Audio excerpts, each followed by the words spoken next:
Welcome, bank leaders and C-suite executives, to this Strategic Explainer.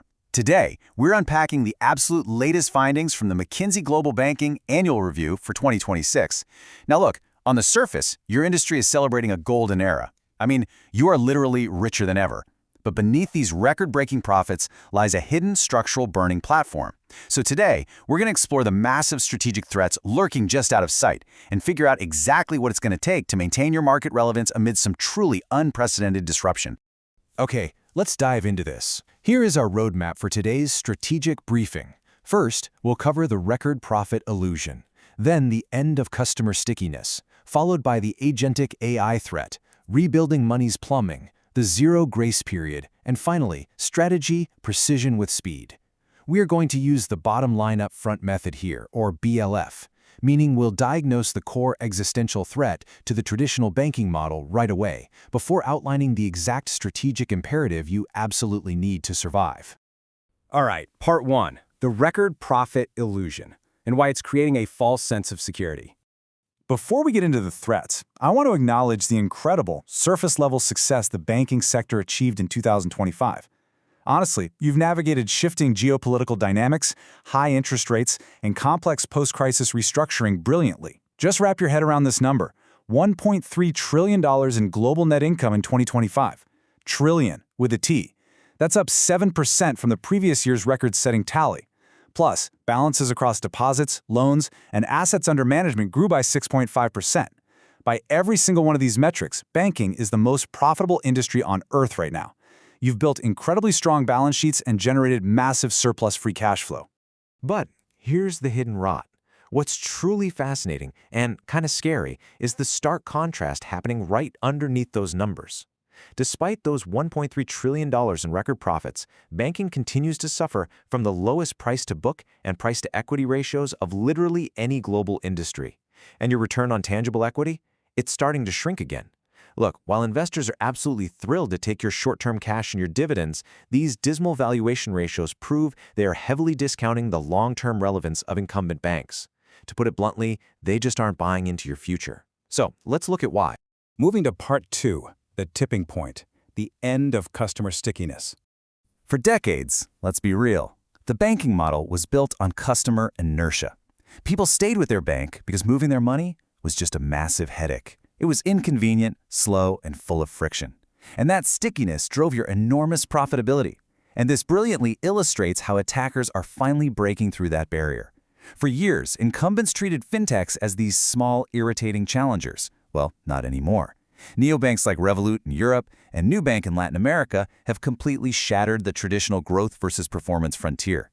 We're talking massive, unprecedented scale, tens of millions to hundreds of millions of customers, while simultaneously delivering return on equities of 30 to 35%. No way, right?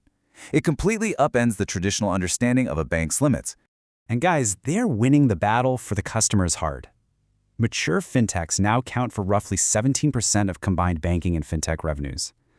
But even more alarming for incumbents is this. Fintechs now hold a massive 24-point advantage in net customer satisfaction. And even worse than that, they've officially usurped traditional banks' most valuable historical asset, trust. They now beat incumbents in average trust scores. The customer relationship is quite literally slipping away. Which brings us to part three, the AI disruption, a constantly competitive marketplace. Now, if fintechs are eroding the edges, artificial intelligence is taking a sledgehammer to the very foundation of relationship banking. AI completely changes the economics of customer ownership. And we aren't just talking about basic customer service chatbots here. We are talking about agentic AI. These are highly intelligent systems that can autonomously perform tasks, move money, search for better rates, and manage liquidity in real time entirely without human friction. Think about it for a second. Most consumers don't optimize their savings rates simply because it's too much effort. Well, agentic AI removes that effort entirely. It acts like a relentless, autonomous entity programmed to do one thing: hunt for yield on behalf of the customer. I want to let this powerful McKinsey quote sink in for a moment. AI turns banking into a constantly competitive marketplace rather than a relationship business. By completely eliminating the friction and inconvenience that banks historically relied upon to maintain high net interest margins, AI allows the spreads once captured by banks to flow right back to the account holders. The stickiness is just dissolved by intelligence. All right, part 4, infrastructure realignment. We are rebuilding money's plumbing. So while that front-end battle for the customer is raging with AI, the back-end technological movement of money is being quietly revolutionized. We are rapidly moving towards a 3-layer monetary architecture. Up at the top layer, you have stablecoins. Think of this as money in motion for cross-border payments. At the very foundation, you have central bank money for final settlement. But right there in the middle layer sits tokenized deposits, money at rest. Now, the loud media hype always focuses on the $300 billion stablecoin market, but the quiet, massive reality is tokenized deposits. Major banks are already placing traditional deposits onto blockchain rails. Networks like JP Morgan's Connexus alone are already processing over $1 trillion annually. So the crucial point is this. Your real danger as a legacy bank isn't collapse. The industry is way too well capitalized for that. The truly terrifying reality is the threat of becoming relegated to low-margin, invisible infrastructure underneath somebody else's highly intelligent, highly profitable front-end platform. Let's be totally clear. If you lose the AI battle for the customer, you just become the dumb plumbing. Part 5. The Zero Grace Period. Speed kills. Historically, banking executives like yourselves have survived technological shifts by simply waiting them out. It was a strategy of smart followership. Well, that comfort zone is entirely gone. For decades, the industry benefited from what's called the grace period paradox.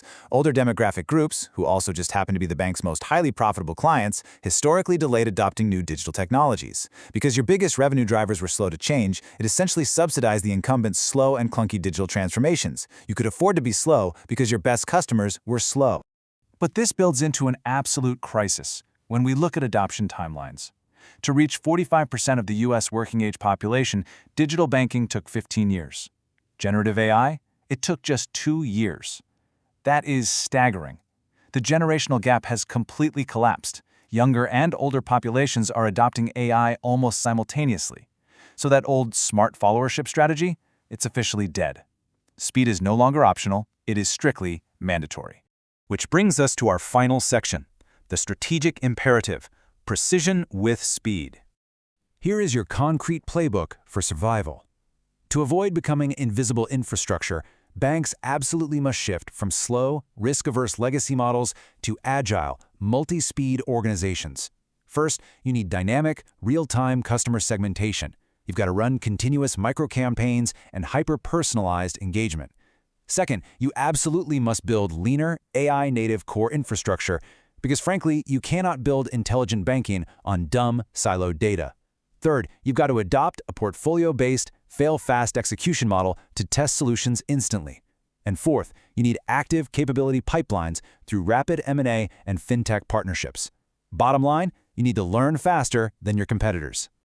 I want to leave you with this final, provocative thought to take back to your boardrooms today.